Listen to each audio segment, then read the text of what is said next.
Guys, like, comment, subscribe, share the video, especially if you love college football as much as I do. This video has nothing to do whatsoever with my personal feelings for Texas or Michigan because I'm a fan of both.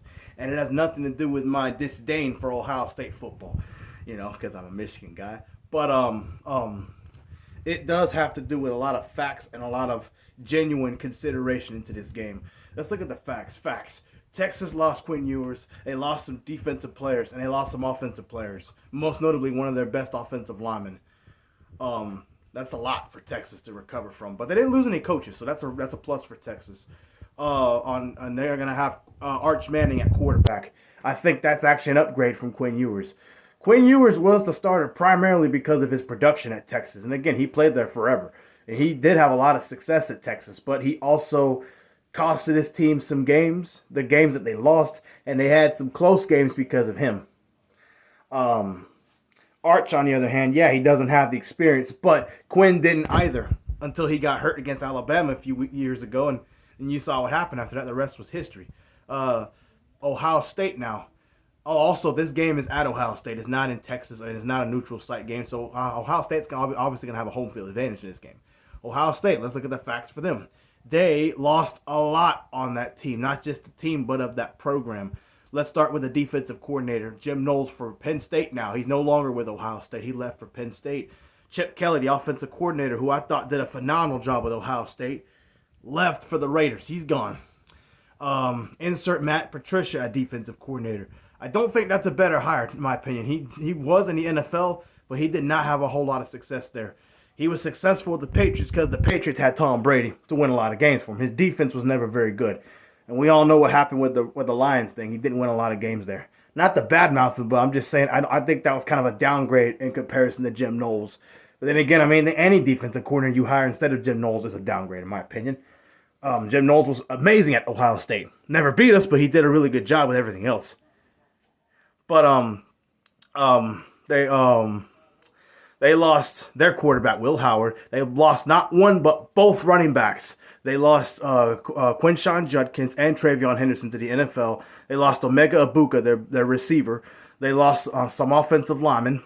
They lost a lot of players on that defense, most notably, what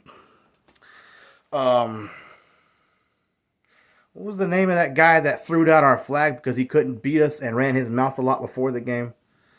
Jack Sawyer. Yeah, they lost him. He was a great player, actually. They lost a lot of players on that defense. So for me, it came down to two things.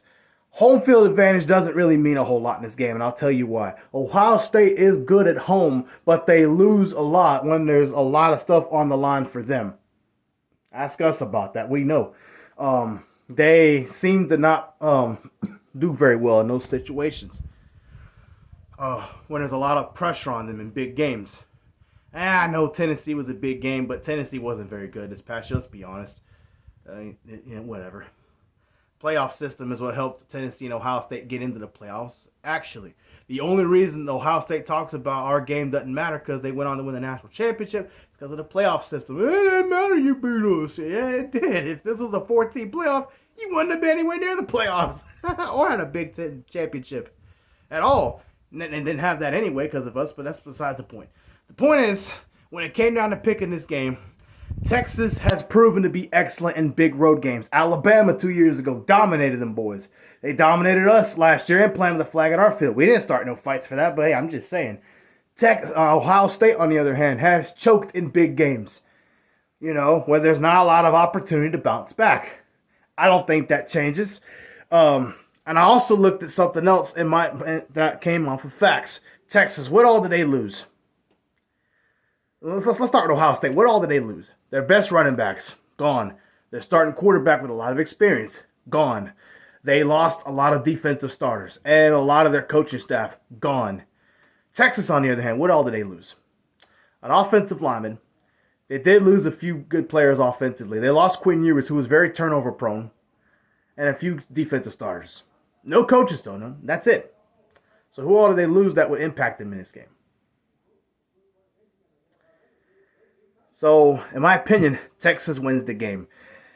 Texas is a legit good program. I think Ohio State's got a good program. Look, don't get me wrong. If Ohio State were to win this game, I would not be surprised. Ryan Day is a winner. But certain games he likes to lose. And look, Texas is great on the road, especially early in the year. Look what they did to us. Look what they did to Alabama. You know, yeah.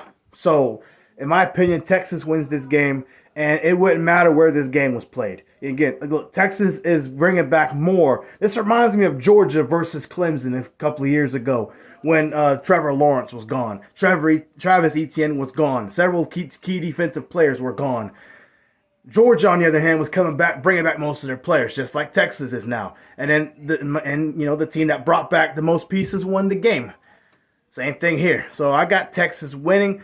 I think it's close just because it's Ohio State's home game, but I would not be surprised if they were to pull away like they did with Alabama and us last year. So give me Texas big to win the game.